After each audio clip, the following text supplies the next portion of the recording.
La respuesta a la pregunta del título de este vídeo seguramente varíe muchísimo, enormemente entre vosotros, pero estoy seguro, bastante seguro, de que una buena parte de los que estáis viendo el vídeo está pensando en algunas de las motos más estratosféricamente caras y radicales del mercado, tipo Panigale V4S, S1000RR, Fireblades. Y quizás algunos os llevaréis las manos a la cabeza cuando os diga que si el dinero no fuera problema, la moto que yo tendría sin lugar a dudas en mi garaje sería la nueva Triumph Bobber 2026. Más concretamente, la bellísima edición en negro y azul que tenemos disponible este año. ¿Y por qué? Pues eso os lo cuento ahora en este vídeo, en unos segundos.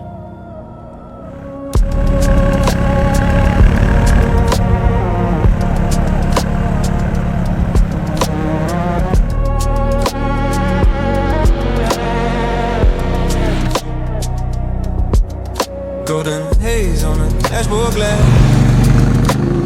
Miles pulling everything past. Didn't ask the world to last. Just riding out the overcast.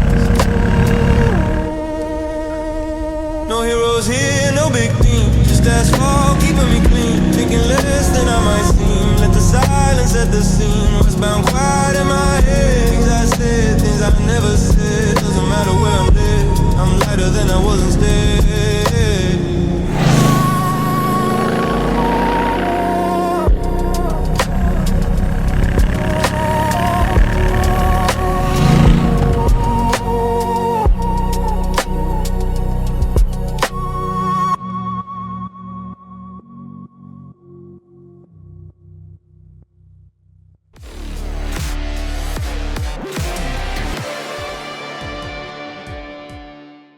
Lo primero de todo, quizás sea razonar por qué no compraría una de estas deportivas con toda la tecnología del mundo y más caballos de los que yo jamás podría sacarles partido. En mi caso, y no sé también si en el vuestro, disfruto de ir en moto como parte de una especie de ejercicio de meditación, donde puedo generar algo de adrenalina y al mismo tiempo relajarme una vez bajo el ritmo. Algo, de hecho, que ya os conté cuando estuve hablando de la Honda GB350S. Este tipo de moto ultra deportiva de 1 litro o más son, en mi humilde opinión, ahora mismo un sinsentido para las carreteras y contextos actuales. Si te dieran por exprimir segunda marcha, es más que suficiente para perder el carnet o varios puntos del mismo. Entonces da lo mismo cuánto dinero tenga, porque la situación y los límites de velocidad son, en teoría, los mismos para todos. Insisto, lo de en teoría. Así que me estuve preguntando qué moto tendría yo en el garaje de mis sueños, cuál sería una obligación tener. Y lo cierto es que entre todas las variantes que me imagino, entre todos esos garajes que me imagino, hay una moto que desde que la probé en California junto a la Scrambler, es un denominador común en todas esas configuraciones de garaje de ensueño, que es la Triumph Bobber. La verdad, para qué mentiros, es que no había visto casi ninguna en persona. Quizás en el concesionario de Triumph aquí o en EICMA, pero ni siquiera había podido sentarme en una de ellas. Así son las cosas. Tan pocas había visto. Pero visualmente siempre me había atraído muchísimo desde el día que la presentaron. Esa sensación visual que produce la ausencia del subchasis, para mí, a mis ojos, es hipnótica.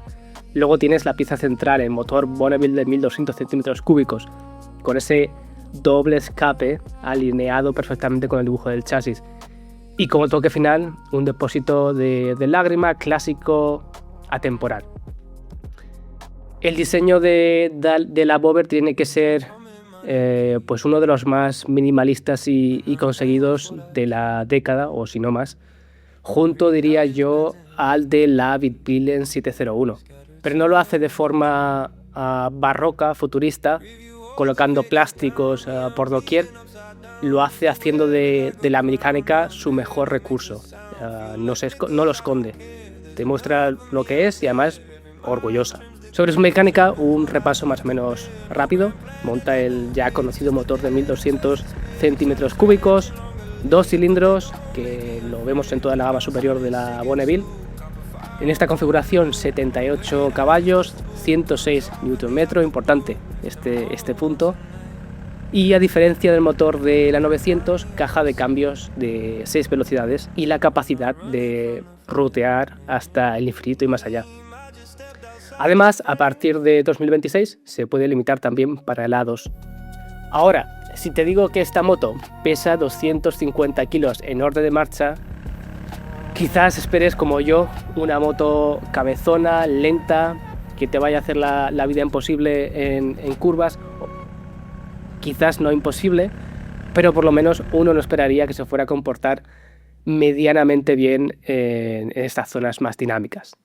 Por su ficha técnica y por su estilo y el concepto de moto, parece que te vas a tomar con una conducción muy relajada, enfocada a paseos cortos de fin de semana. Y sí, eso es lo que hace de forma brillante, genial, fantástica.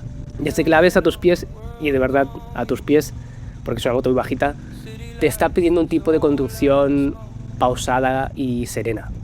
Sentarse sobre ella es el primer acto cool del día.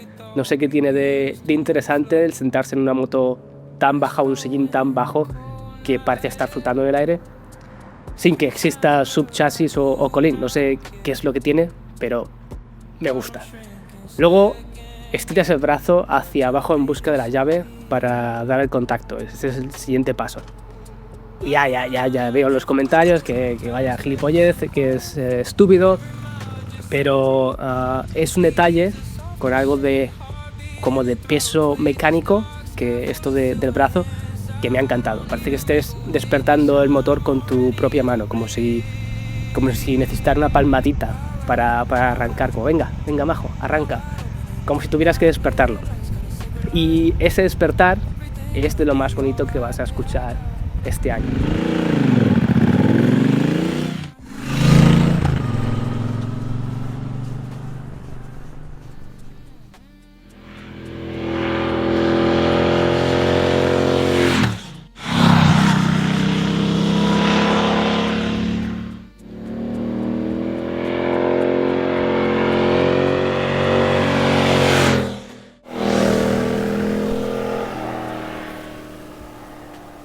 Quizás no al nivel del sonido de la Scrambler 900, para mí todavía el mejor sonido de 2026, a falta de oír otras motos, pero sigue siendo un sonido ronco, muy conseguido, que en ningún momento resulta molesto ni para ti ni para los que te ven desde fuera.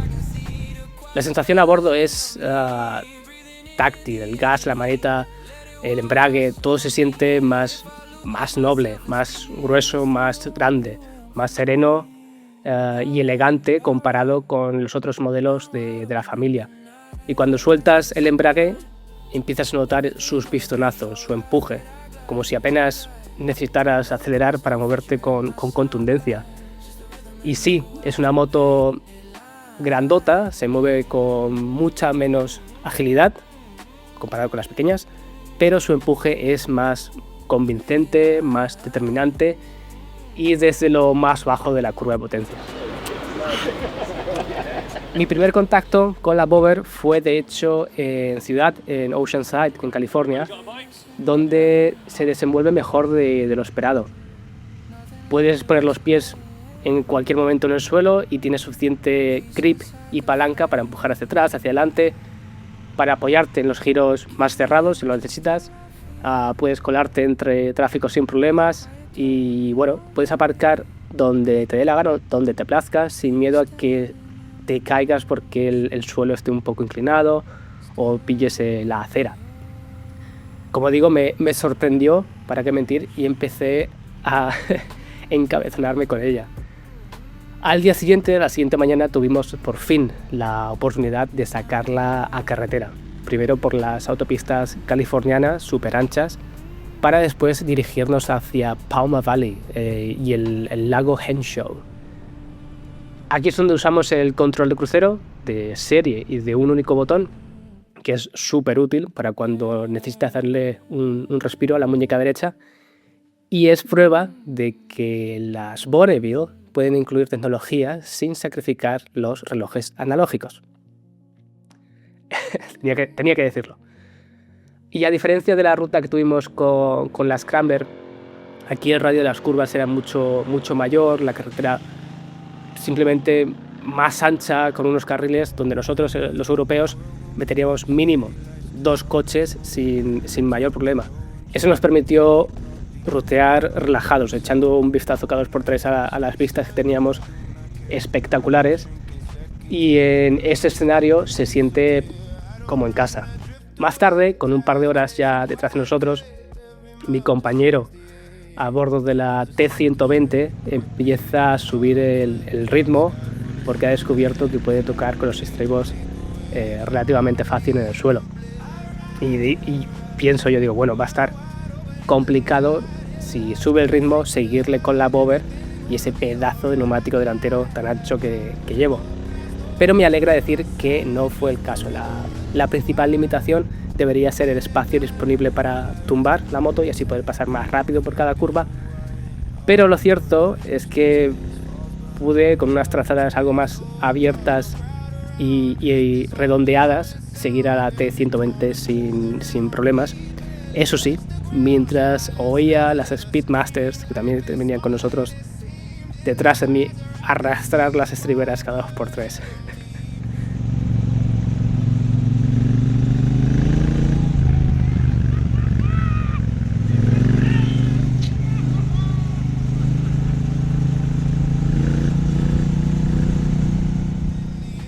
El motor empuja como un tren, como si no tuviera fin. Puedes intentar estirar las marchas, pero la verdad es que entre curva y curva basta con un pequeño giro de puño, pop, para teletransportarte a la siguiente frenada.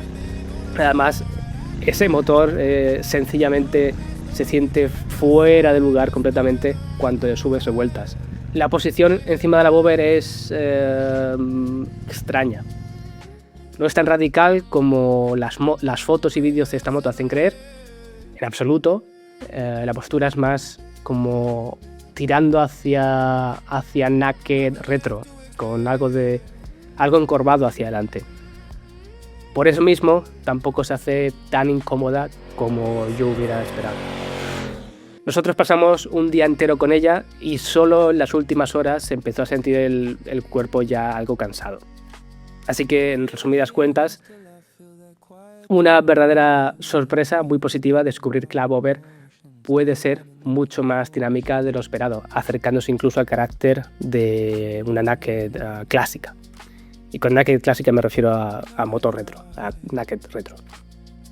Pero con el cuerpo ya cansado, empecé a mirar así como de reojo al asiento de la Triumph Speedmaster, que también teníamos con nosotros, como decía antes. Nada en contra del renovado asiento de la bobber, que se supone que está mejor acolchado, pero después de varias horas en moto, ese acolchado y el respaldo de la Speedmaster me llamaba sobremanera la atención.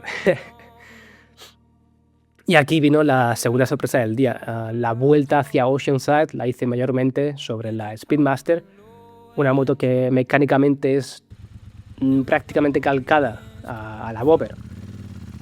Mismo motor, misma electrónica, ahora con ABS y control de tracción sensible al ángulo de la inclinación, también con control de crucero, mismo chasis y horquilla de 47 milímetros de diámetro de Showa, y los amortiguadores detrás son de Kayaba. La mayor diferencia viene en ergonomía y en el peso total. 263 kilos en vez de 250 en la bobber, y con unos ajustes que la hacen más propensa a ritmos más lentos y a mayor confort. Si os fijáis, el manillar se acerca mucho más al cuerpo en forma de V, con una postura mucho más cómoda, tanto para la espalda como para las piernas, ahora más estiradas y relajadas. Yo quise volver al ritmo de la bobber, pero me topé, no de cara, pero me topé con las estriberas, que son más bajas y más grandes, que hacían realmente difícil seguir ritmos más vivos sin dejártelas en el asfalto. Pese a ello, la Speedmaster se deja dirigir con mucha ligereza, con más ligereza de lo esperado, quizás mis expectativas estaban muy bajas. Y ofrecen un aplomo impresionante y uno tiene la sensación de ir a bordo de una locomotora, creando tu propio carril allí por donde pasas.